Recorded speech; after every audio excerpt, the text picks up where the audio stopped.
Se ha dicho muchas veces ya que estamos en el umbral de una nueva era, que la sociedad del conocimiento ha tomado el mundo entero.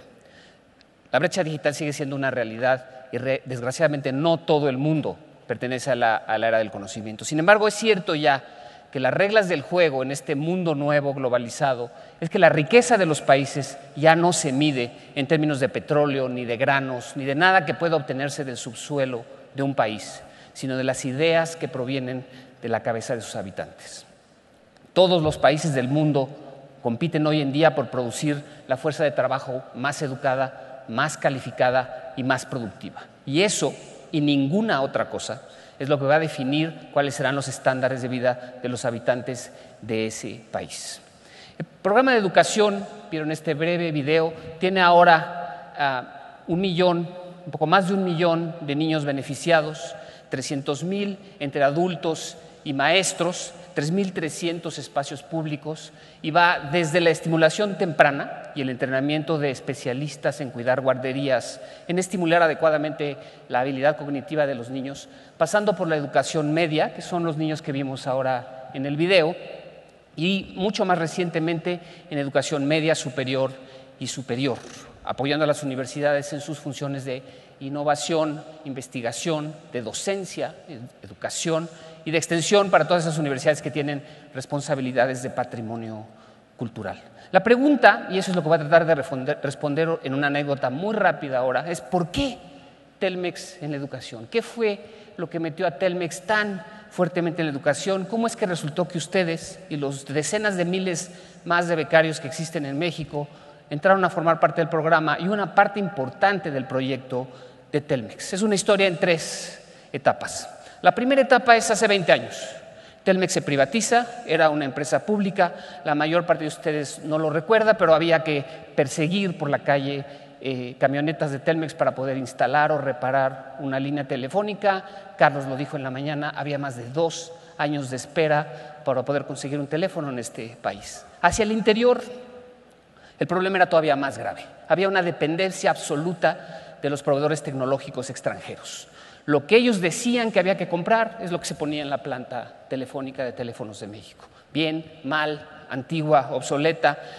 Se habló mucho en aquella época de la obsolescencia de la tecnología de Telmex. Era vieja, era analógica, ya empezaba una nueva época, no estábamos listos para entrar a ella, pero no se hablaba suficiente de la obsolescencia humana. Y era, créanme, mucho más grave que la obsolescencia tecnológica.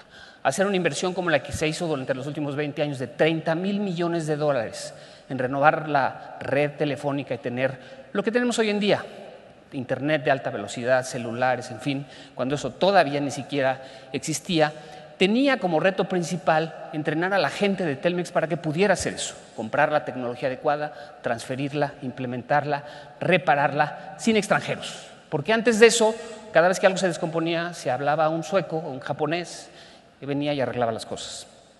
Esa fue la primera etapa. Telmex, como lo dijo en la mañana Carlos también, tenía una escolaridad promedio de 6 años, un poco menos de 6 años, 5.8, que no era suficiente para competir con las empresas enormes de telecomunicaciones que vendrían a competir en México en unos cuantos años. Y esa es la primera etapa. En la segunda etapa nos propusimos cambiar este estado de cosas. Se hizo una inversión enorme en capital humano, se apostó a que esa, y no solo la de fierros, era la inversión importante, y se creó una nueva generación de ingenieros. Parte de esa nueva formación estuvo en una alianza que todavía en día tenemos con el Tecnológico de Massachusetts, con el famoso MIT, el Media Lab, al cual muchos becarios como ustedes asistieron, se entrenaron y volvieron a México. Esa nueva generación de ingenieros, de técnicos, de técnicas, de ingenieras, muchas son mujeres, permitió una independencia de los proveedores tecnológicos, cambió las reglas del juego. No es lo mismo comprar un switch que comprar $30,000 millones de ruteadores. Cuando uno compra $30,000 millones de ruteadores y tiene un ingeniero suficientemente entrenado e inteligente como para decirle al proveedor, yo quiero comprarte switches, pero no como tú me los vendas, los quiero para que puedan hacer esto y esto y esto, que es lo que realmente necesita la población en México, es lo que realmente necesita nuestra geografía. Las reglas cambiaron. solamente porque tuvimos ese grupo de ingenieros entrenados capaz de influir sobre cómo la tecnología se construía en los países de origen, en Japón, en Estados Unidos, en Suecia.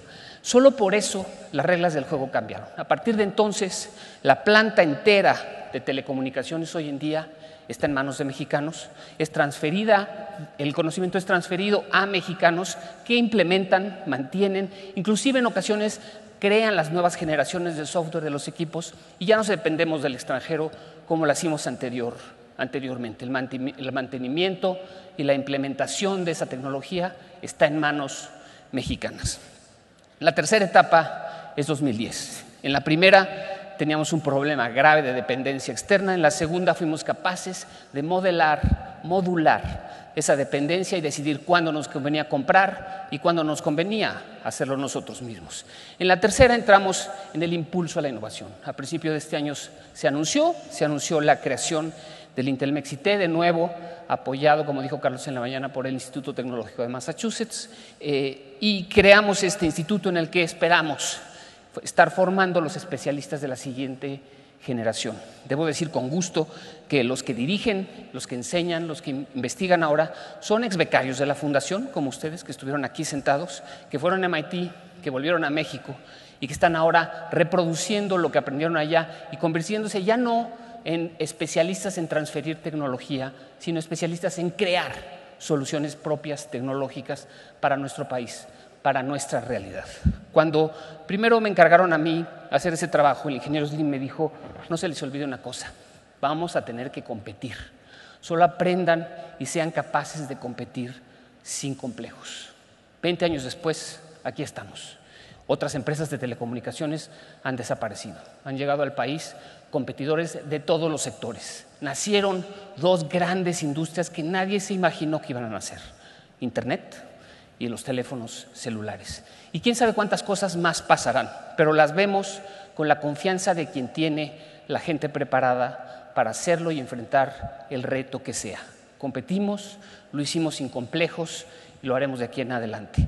Valga esto como una invitación a todos ustedes a inscribirse en los programas de Intelmex IT. Son gratis, lo único difícil es ser admitido, pero una vez que lo logran, lo mismo que pasa con MIT, todas las maestrías, todos los programas e inclusive los programas de investigación y desarrollo están abiertos al público de manera gratuita. Muchas gracias. Acaben de disfrutar la tarde.